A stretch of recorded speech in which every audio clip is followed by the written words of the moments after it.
हाँ जी, तो स्टूडेंट्स आज का हमारा टॉपिक है band pass filters with constant pass band gain. तो ये चीज़ याद रखिएगा, इसका नाम है कांस्टेंट पास बैंड गेन। यानी ये गेन जो है कांस्टेंट देता है, कॉन्स्टेंटली देता है। कहीं ये होता है कि पीक टू पीक देती है, मतलब साइनोसाइडल की फॉर्म में देते हैं हमारे पास। ये क्या देगा जी? कांस्टेंट देगा, मतलब कि कह लें डीसी की फॉर्म में देगा। एक इसकी मतलब कन्फर्म हमने रखी हुई है, गेन कह लें 20 है, तो ये 20 देता रहेगा जब तक हम कोई चेंज नहीं करते। तो एक साइनोसाइडल भी होता है, पीक टू पीक चलता है, वो हम बाद में पढ़ेंगे। अभी इसको अब कैसे डिज़ाइन करना है बैंड पास फिल्टर को मैं ये बताता हूँ। आपने लो पास और हाई पास फिल्टर्स को आपस में क्या कर देना है? मर्ज कर देना है। यानी दोनों को मर्ज करवाएंगे तो आपका इनडायरेक्टली बैंड पास गेन बन जाएगा। ठीक है, इसके बाद हम बैंड रिजेक्ट फिल्टर पढ़ेंगे। काफ़ी ईजी है, इतने मुश्किल नहीं है। स्टूडेंट्स जिन्होंने प्रीवियस लेक्चर मेरे ध्यान से लिए हैं उनके लिए काम कोई इतना मुश्किल नहीं है। फर्स्ट ऑर्डर वाले आपने लेने हैं स्ट्रक्चर उनके। ठीक है, सबसे पहले मैं स्ट्रक्चर ले लेता हूं जी, किसका? हाई पास फिल्टर का, first order high pass filter का। तो उसमें आपको पता है क्या होता है जी? कैपेसिटर में से ज़्यादा चार्ज गुजरता है, मीन्स के कैपेसिटर को ही इनडायरेक्टली इनपुट दी जाएगी। तो ये हमने इनपुट अप्लाई कर दी जी कैपेसिटर के लिए। डन हो गया। यहाँ पे रेसिस्टर लगा होगा और ये इस तरह से। अब देखें, ये हमने स्ट्रक्चर तो बना दिया। ये हो गया हमारा आर और ये हो गया हमारा कैपेसिटर सी। ठीक हो गया जी। उसके बाद अब हम क्या करते हैं जी? ऊपर हमारे पास माइनस के पोल पे हमें क्या बनाना होगा? नॉन इन्वर्टिंग एम्पलीफायर बनाना होगा, क्योंकि हमारे पास यहाँ पे आर एफ होगा, इसे आर एफ क्या लेते हैं, और यहाँ पे आर वन होगा। ये किसका स्ट्रक्चर ड्रा हुआ है जी? ये हाई पास फिल्टर का स्ट्रक्चर ड्रा हुआ है। इसको मैंने आगे से ग्राउंड कर दिया। अब ये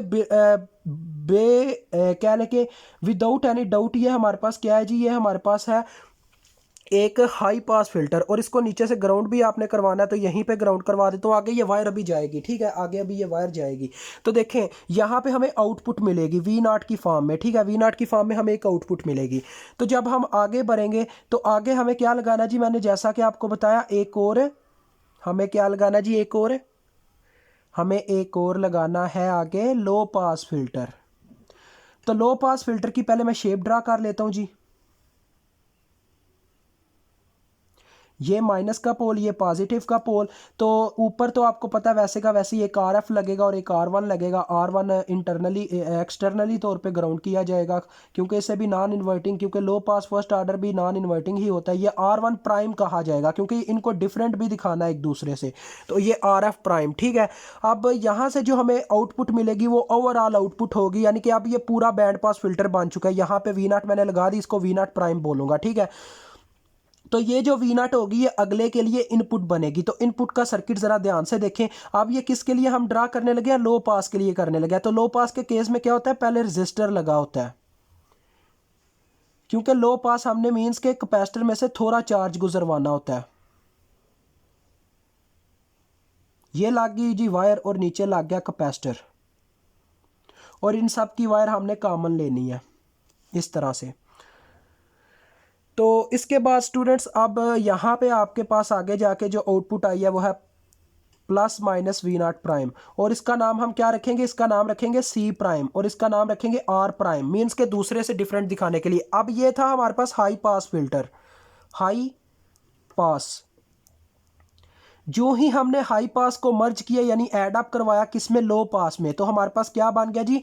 band pass filter with constant gain, यानी कांस्टेंट गेन देने वाला हमारे पास है बैंड पास फिल्टर बन गया। अब इनकी इक्वेशंस लिखते हैं। तो इसकी इक्वेशन आपने दो इक्वेशन लिखनी है इनकी। एक के की लिखनी है, तो के की इक्वेशन अगर हम इसके लिए लिखें तो नॉन इन्वर्टिंग की इक्वेशन क्या होती है? 1 plus r f over r one. और इसके लिए लिखेंगे तो के प्राइम लिखेंगे। तो इसके लिए भी यही इक्वेशन बनेगी, लेकिन आर एफ प्राइम होगा और आर वन प्राइम होगा, क्योंकि हमने इसमें थोड़ा डिफरेंट दिखाने के लिए प्राइम्स का इस्तेमाल किया हुआ है। ठीक हो गया। दूसरे नंबर पे आपने इनके लिए ओमेगा नॉट की लिखनी है इक्वेशन, या आप कह सकते हैं आपने एफ नॉट की लिखनी है। अब आप पे डिपेंड करता है आप किसकी लिखना चाहते हैं। मैं ओमेगा नॉट की लिखूंगा यहाँ पे।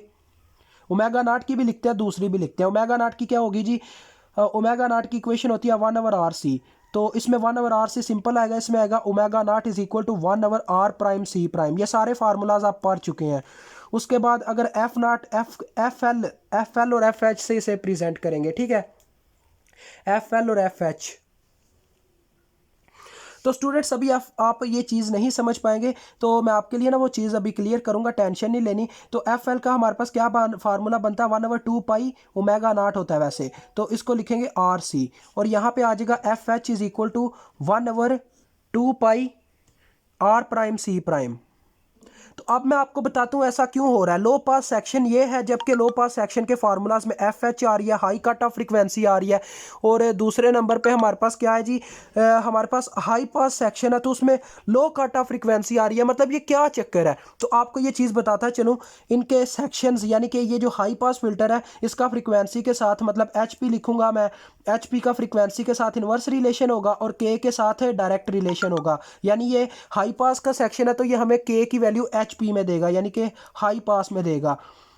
और इसी तरह से के प्राइम है, ये लो पास का हिस्सा है तो ये लो पास की गेन देगा। ठीक है, लो पास की गेन हमें इनडायरेक्टली दी जाएगी, लेकिन फ्रीक्वेंसी हमें इसका इन्वर्स रिलेशन देगी। यानी कि हाई पास हमें अगले लो पास फिल्टर की फ्रीक्वेंसी देगा और लो पास फिल्टर हमें हाई पास की फ्रीक्वेंसी देगा। अब गाइस ऐसा क्यों हो रहा है, मैं आपको इसकी वजह बताता हूँ। देखें कि इस सेक्शन में जो फ्रीक्वेंसी होगी हमारे पास लो पास में फ्लो करने वाली, वो ये डिटेक्ट करेगा। ठीक है, क्योंकि एक बंदा दूसरे बंदे की हामी एक मतलब कि मेरे अंदर जो हामी है ना, मैं खुद नहीं उसे डिटेक्ट कर पाऊंगा ज़्यादा से ज़्यादा, क्योंकि एक इंसान के जहन में यही सोच होती है कि मैं बहुत अच्छा हूँ जी, मेरे अंदर कोई हामी नहीं है। मेरे अंदर जो हामी है वो कोई और डिटेक्ट कर पाएगा। इसी तरह इनके सर्किट्स का हिसाब किताब है।